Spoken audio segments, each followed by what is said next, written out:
Okay, so the recording has started. So we're going to go through some things about VetKey that may be a little bit beyond even what the tutorial covers, because part of what we're trying to do is actually apply it.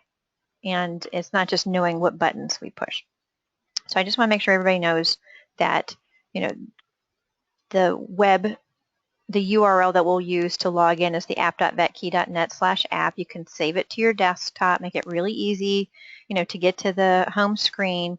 And then the account administrator, who's generally an owner of the practice, has already been set up.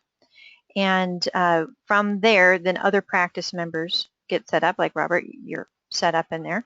And then each person gets their own password sent to them.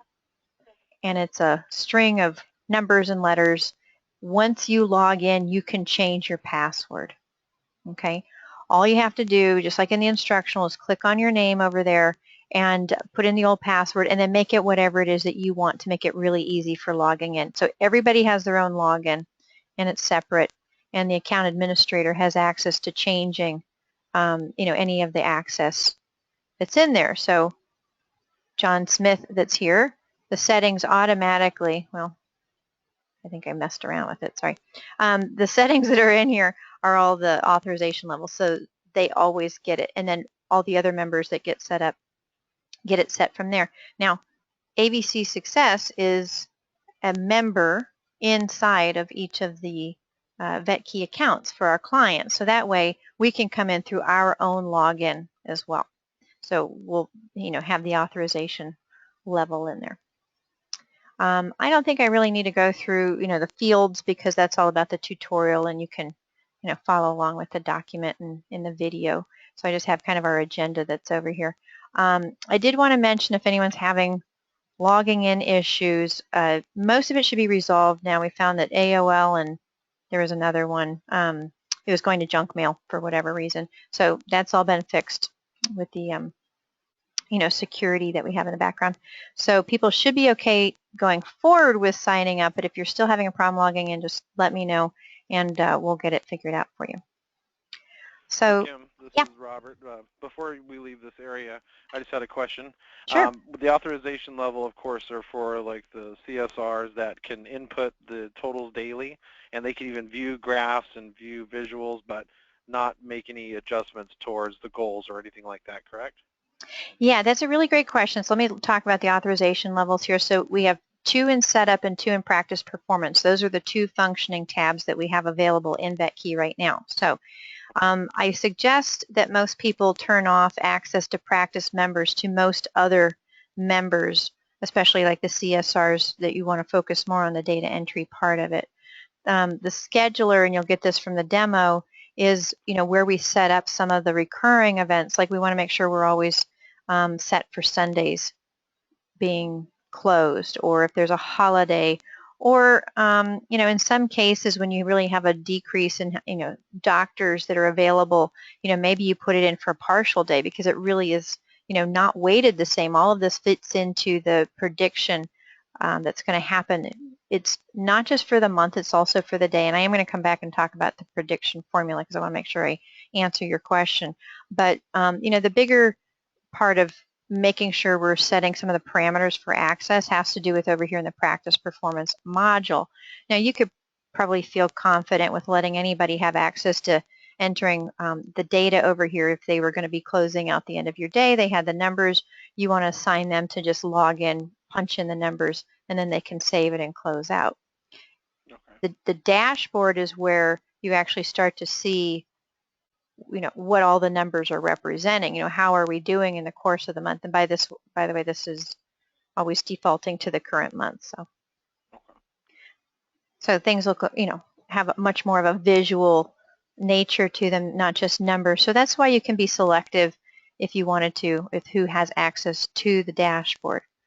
The uploader here that I've already completed for our clinics, that only you're only allowed access if you also have access to the dashboard. So if you're a data entry person only, you can't see the rest of that history in there. Just some clinics want to be transparent and some want to be a little bit more protective over their numbers. So this gives people options of what it is that they want to do. So that's what the account settings are. So just think through, how you want everybody to be set up in there. Okay. So VetKey is meant to be a ride-along to the other software systems that are out there. Every one of our clinics has some sort of veterinary software, and they don't have the visual function of demonstrating how the practice is performing. You get the numbers at the end of the day, at the end of the month, etc. But what's really meaningful is when we can put it together and we can see it. If I press the right button here, if we can see it in these, performance charts themselves. And that's what we want to be using as a tool going through the course of the month to decide what do we need to do and when, so we can have impact on our numbers. We shouldn't always just be a victim of history. If you have a downtrend happening and just click this button to expand it, in this case is an uptrend, which is really great. But I've looked at a few of them today that I saw some downtrends happening during the course of the month. And when you have that happening, you've got to catch it where it is. Now, in the case of this particular clinic, it may be overall up, but there's something to see where it was coming down. Luckily, it came back up again. But those are the types of patterns that people need to be looking for to say, should I do something now? So it's supposed to be like a visual trigger. The trend line would have looked different at that point of the month, but a visual trigger to say, oh, we need to do something. And then through ABCS, we give you the tools of, okay, if you see this, then do that. You guys know that the first question I always ask is, are you making reminder calls? And then we go down the list from there of what's, priority of getting appointments scheduled, because it's the appointments, that's the patient visits. Those are the kinds of transactions that we want. So that's why looking at the stuff in real time is, so important. So Robert, since you asked the question, would you have your CSRs enter data and look at the charts? Well, right now, basically, I have to input the numbers and on a management level, and then we still have to go out into the hallways and use these graphs that are hanging up on the boards that are hanging up on the walls, and we have to illustrate it out for the staff just so they can see it. So there's kind of like a double duty that we have to do just so we can break it down into a visual component for the staff. Because everyone knows if you see it, in a graph form or just something besides numbers, more people are going to catch on to it. So, but with our hospital, I would definitely share the daily numbers with the CSR, have her put them in, and her name's Robin, and then of course she could, see it visually in a graph form to where I wouldn't have to go do that, and she would have a better grasp on how the clinic is doing, and then take it a little more upon herself to kind of get that extra transaction in if needed, so I Right, think because this you've is given great. her like the protocol, like if this is what's going on, then you go and do these things. Yes, yes. Yeah. Yep, that's exactly how we want to be using it. And there's still some things that have to get adjusted. The red line, as I said in the tutorial, is a reflection versus prediction. I'm going to talk about the prediction formula in a minute. We still have to make a little adjustment there on the green line. That's supposed to be compared to last year, okay? Yeah. But when we, coming up here also, we're going to have the export function. So when you can show something like this, it makes it really clear of like what is our target. Now, here, I'll go ahead and talk about target versus goal, okay? Because I think that we need to look at it really cleanly, and it is about prediction. Based on your history, how have you been performing in the past? This system actually has a pretty expansive regression formula that's used to come up with the monthly prediction. It helps it to be as accurate as it possibly can be. So in theory, if you keep performing like you always do, you should be pretty much at the red line on everything, okay? So if you have a goal, though, that might be a little bit different. I talked to a clinic earlier, and we're always like, okay, here's the ACT is pretty good. It stays pretty, consistent. It's the transactions that keep bouncing around all over the place. And so it makes it so even if we can be predicting, maybe that's not what we're really trying to get the staff to see. We have a goal for them of, okay, let's try and get it up over 5% over prediction. If you have goals, you could just use the notepad over here and type in, what your goal is. And that way you can just kind of see it alongside of what the prediction is showing you. So there's a couple of different things you could actually, check out with your numbers. And this is all running month to date, and that's why I said the green part has to get fixed there. But, that way how are you comparing versus where the prediction would say you are at that same period of time, month to date. Okay. Now, I do want to make a little comment about it. Going back to the scheduler, because part of what we're doing here, like I said, is a little bit beyond the tutorial. It is possible that back when you scheduled things, you could have entered a couple of different overlapping events for the same day. So, and you may end up changing it at some point. Like you get here, then you pick something different.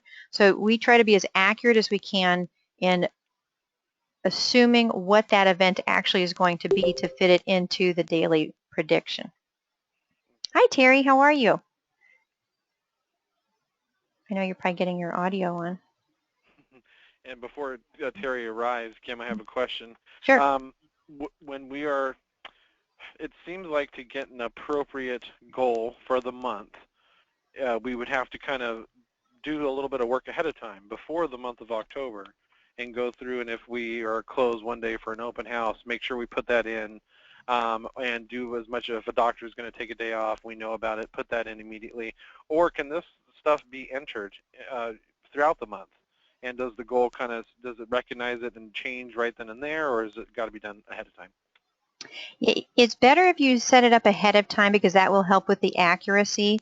There are some like kind of dilution metrics that happen if you change it kind of in course. So most clinics are already preset for if they're going to be closed on Sundays, for instance. That's your big one. Then you've got your little things that might adjust it here or there, like, you know, doctor didn't come in today, but we're still open. You know, we're going to change that. But if there's some things you can plan ahead of time, the prediction model will be more accurate, but there is still kind of this backup plan in there for people, you know, if they're kind of changing as they go, because that's just the way it is sometimes. Yes, You know? yes. Yeah, so it still has some consideration to that, and it's all going to come out in the daily. You know, when you're looking at your chart over here, and you're opening something like this up, you know, if it's supposed to be a 0 versus a partial day or whatever kind of event weight that's going to be assigned to it. So it doesn't change the overall monthly prediction, but from there, when we're trying to say, well, like, where should you be for that for each day, you know, and you can, you know, go on to any of these dots here, and it'll tell you what the prediction is by the day. You know, that's where we're trying to be as accurate as we can. So in answer to your question, yeah, try to get it scheduled ahead of time, but you know, if you have to change it as you go along, then that's what you do, and there is a backup inside the predictor model that will help to continue to be as accurate as possible. Okay. Yeah, that's a tricky one. Yeah, things happen, but yeah, usually you know when you're going to be closed, of course, every day of the week. You can make adjustments and go from there. So Yeah, and it'll tell you when you're, you know, in here. You guys aren't. Or let's see, this one's closed. I was going to say you're not closed on Sundays. This one is set to be closed, so it'll automatically choose it if it can. Otherwise, you may have to go if you accidentally somehow manage to schedule, you know, a couple of events at the same time on the same day. okay. When you go to save it, you'll have to choose. Now, one of the things, it's not defaulting, it's not set to default yet. So right now, if you're closed on Sunday or a holiday, you do just need to put in 0 or just go put, you know, select the event. And when you click save, it'll pick the scheduled one, you know, for you there. Okay.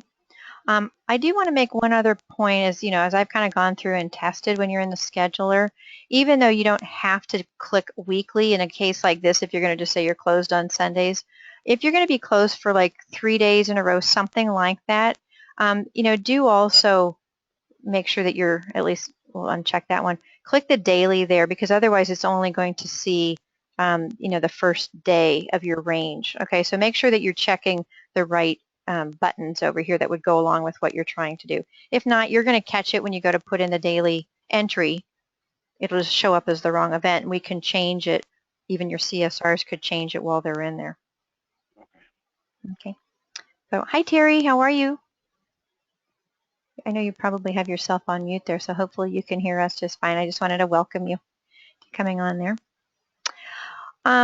Okay, so kind of backtracking a little bit about VetKey. So the history is that, you know, this has been, you know, a project in the works for years, literally. You know, all of the consulting that we do and all of the systems that we work on. We're always seeing, what are the issues that need to get resolved and could work better for people, not just with the software, but what could we do to try to make a system more intuitive, um, kind of dummy-proof things as much as possible.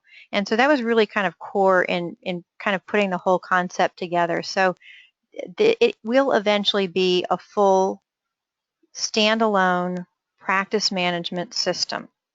At this point, the first phase that's come out is, meant to be in lieu of the target revenue form for everybody, because there is so much more functionality that we can get out of it, even though that target revenue form, at least for me and Scott, has been really informative. I don't know that everybody always sees all of the, information that we're getting out of all of those numbers, though. So we're just trying to make it a little bit more user-friendly there. So it basically, VetKey can be a ride-along to any software system using this kind of module, or eventually at some other point, people could always opt to, try out the other system. But we're trying to focus here on what our consulting clients need, and so this is the module that, we're bringing to the table, because we're really trying to always expand on the technology offerings that we have.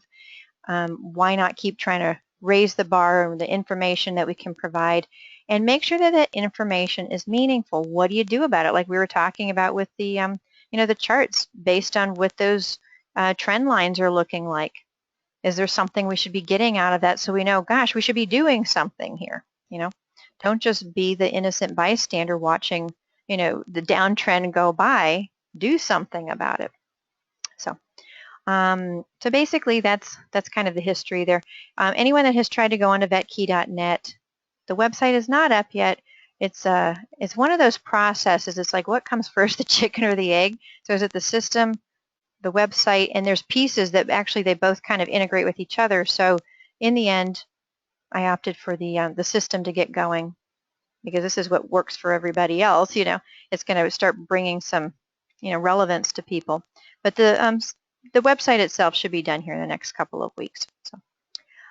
So you guys can feel free to go on and visit that as soon as it's going. I do have a note here that's an evolving process. You guys are going to find all sorts of things that you're curious about, wondering about. Can we change this? Can we do that? Absolutely, share whatever your ideas are. There may even be some frustrations. I know that I've got 3 accounts right now. We're trying to work out the login, because for whatever reason, the email is it's like it's not reading the email properly. So, just please be as patient as you can as we get this figured out, and the developers are really fast at getting things done. So, just, have patience with the process, but hopefully enjoy the process at the same time, because there's so much, new stuff that we can, bring out here, especially in a graphic, visual format. With Kim, Yeah. with these performance charts, Yes. is there a way to see the whole year, like for 2015 all at once? Yeah, so just go back to, you just pick whatever, date range that you want to look at here, okay? And it'll pull them up. Visually, I think there's some things that could be changed with the lines, and, that's all the kind of part of looking at it. But basically, when you look at the key over here, you can see where things are at, and we still have the reference, so we know where each of the points are. So you can pick whatever range you want. Yeah, in our practice, we have the standard monthly target, that's always posted for the staff. And of course, every day we go and we make our little update, and we have a line for what we're trying to get to, our goal, and every day we're kind of making a note and either exceeding it or staying the same, or hopefully not falling below. When a few months ago, we added another chart for the whole year, and compared to 2014, and it seemed, August of 2015 was or 2014 was a horrible month for our practice last year. We had a couple of our long-term doctors retire. We had some relief veterinarians in, and then we were in the process of hiring replacements. And I've been just throwing some numbers out there. Instead of averaging 150K a month, we finished at like 120, which was devastating. It was so below what we're used to. Yeah. And we had it posted, and I remember the staff as early as in June and July starting to make comments about August, and they were just like, "Oh, look at August." They saw the dip, and it seemed like they were just they were ready for it. And we came up with a big plan through ABC Success's recommendation about sending out marketing campaigns and just getting the extra appointment in every day, just little things like that. So when August rolled around, we were ready for it, and the staff knew what we were facing, and I think we finished at like 160 or 170. So it was like we really pushed for August, and then of course we made it happen. And then of course everything's good, and you kind of get a little relaxed. But yeah, it just seems like when we had the whole year displayed for the staff, they tended to really feel it a little bit more. So that's great that this program can do that. Yeah, because you always want to see, like, okay, what are the trends that you have? Now, a lot of clinics will have some seasonal trends that are in there. This probably looks a little bit crazy because it's just random data that's put in. It's no particular clinic's data, which would probably look cleaner.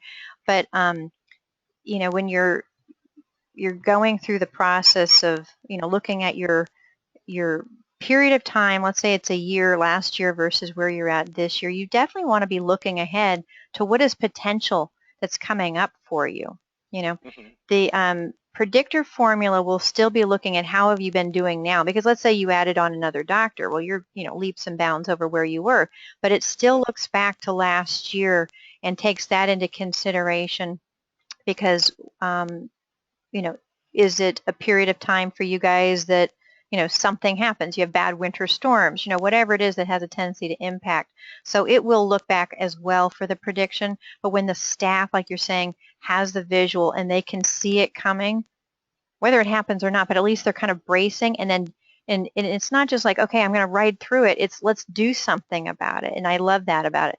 That you said that they really got in and worked harder and overcame what issues were existing the previous year that brought it down, and in addition added to that, you went up even more than what you thought you were going to do.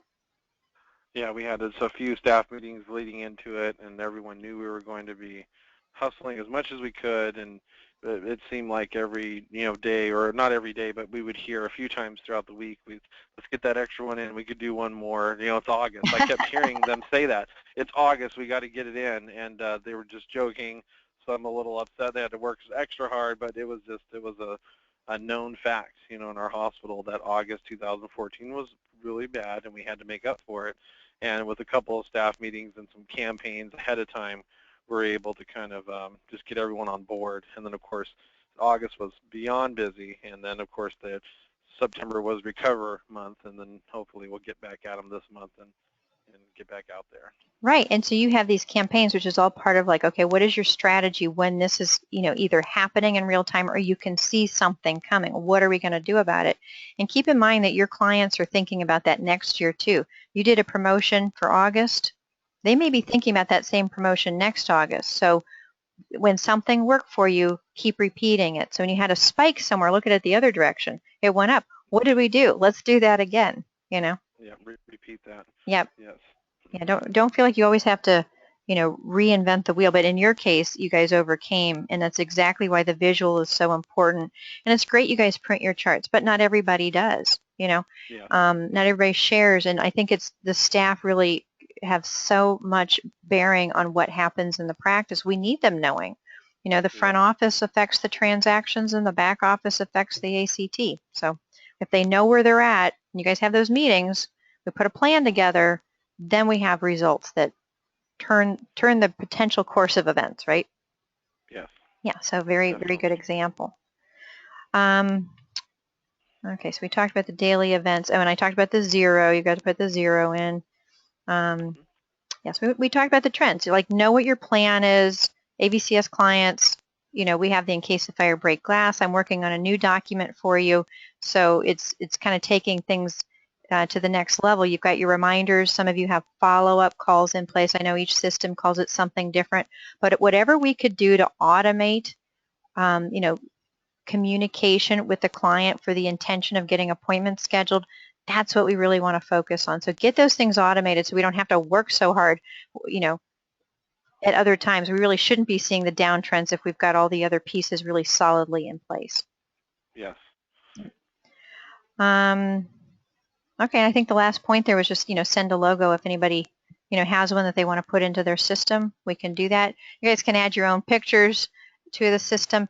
And, something that I also really like the idea of, and it's in here, because we could continue to expand some of the potential with the system, even at, the level that it's at now for ABCS clients. But we can attach other things in here, like documents. For instance, I'm working on a standard of care document that clinics could use as a template, and if they, updated it, maybe they want to put it, the employees sign it or whatever, you could store it in there.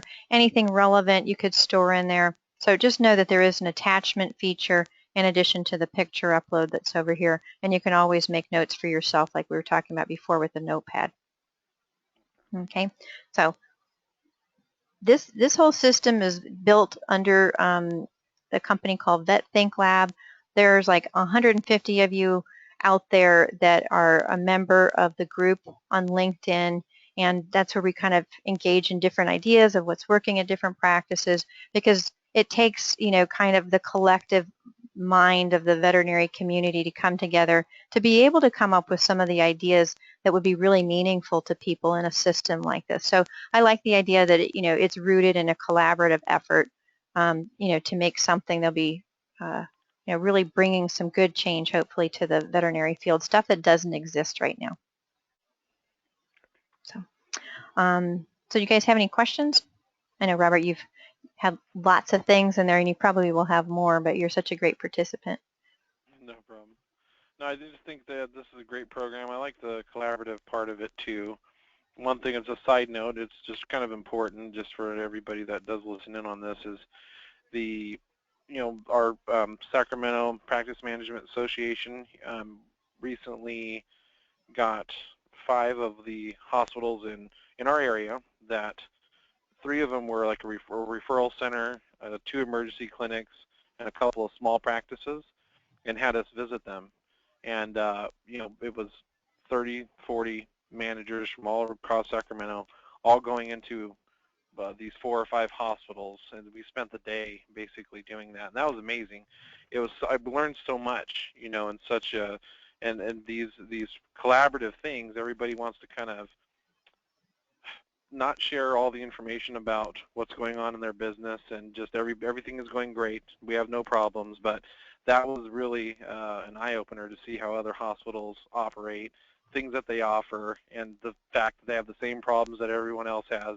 But so I just recommend that for anybody who's listening, to bring that up to their Practice Managers Association, because we go to these meetings and sometimes you get something out of it, sometimes you don't, and I just got a lot out of that. So, but yeah, just the more sharing, I believe, that you're doing, the more you're going to learn. And I was a regular kennel worker at one point, a veterinary technician, assistant, and I just came in, did my job. But when the management kind of took me under their wing and started showing me the numbers, and just, I felt more invested in the company, and I felt like I had to, I just cared a little bit more, because they were taking the time and exposing themselves a little bit to showing me the numbers and just showing me how important things were, that it made me feel important and just made me a better employee at that point. So I I like think the that was transparency articulated approach. so well. Yeah, I love the transparency also. Not everybody feels comfortable with that, but you can see the Yeah. benefit of you being able to participate in the numbers and what it meant, because you got that there was an impact that you had, Mm-hmm. and then you Yes. brought more to the table, and now look at you. Yeah. I love Yeah. the Trying my idea, best. though. No, I think it was fantastic, and I love the idea when I heard about it originally, about you guys going on this kind of bus tour of other clinics, Yeah, because, invading another right. hospital, and they got it all clean, and the managers who were giving us the walkabout, I'm sure, were extremely nervous, but it was just it was great to see the big dogs in town, having the same problems, or just unmarked things around. Like, it's like, hey, wait a minute, we're trying to be perfect, and we're trying to have everything. This place is perfect, we know it, and we go in there and we see some small problems, and it's just like they're dealing with the same stuff that we got going. So yeah, it's There's just pretty lot, good. yeah, people don't realize how many similarities, we have with each other, as far as like this works, this doesn't, our regular complaints and gripes and issues. And then, sometimes someone comes up with some clever idea. We're not competing with them unless they're like across the street, or our enemy or something like that. I mean, why not share with each other if something works, whether it's in your practice operations or something you're doing with your practice management system, share it. That's how we keep improving, because ultimately what does it all come down to? Improving patient outcomes. Yep, taking care of those dogs and cats and exotic animals and large animals. So that's what it's all about. Exactly. Whatever we can do to make that, work better and have an enjoyable workplace. So. Yes. And probably make some money along the way. Not that, the veterinary field makes a lot of money, but we try to do the best that we can. That's how we keep the doors open. That's what they need AVC Success for. Oh, so. Oh gosh, I should make a commercial out of you. Yeah. Okay, it's tough. Yeah, just the veterinarians just aren't about the bottom line, and just that's thankfully, because everybody's on a pro-sal payment, and it's just if we were a bunch of car salesmen, then we'd have not that car salesmen are bad people, but it's just luckily that the veterinarians got such good hearts, but somebody's got to help turn out the small profit. So that's where. Yeah, that's why we got into the veterinary field to begin with. I think there's the edge of that piece of compassion that definitely is in there too. So. Okay. Oh, good. So I hope you guys all enjoy using VetKey, and like I said, it's a collaborative effort. You have input, definitely send it in, participate with the conversations that we have with Vet Think Lab. Join the group on there too if you want to. But we want to just keep making it a better and better platform for everybody to use. Okay, great. Thank you.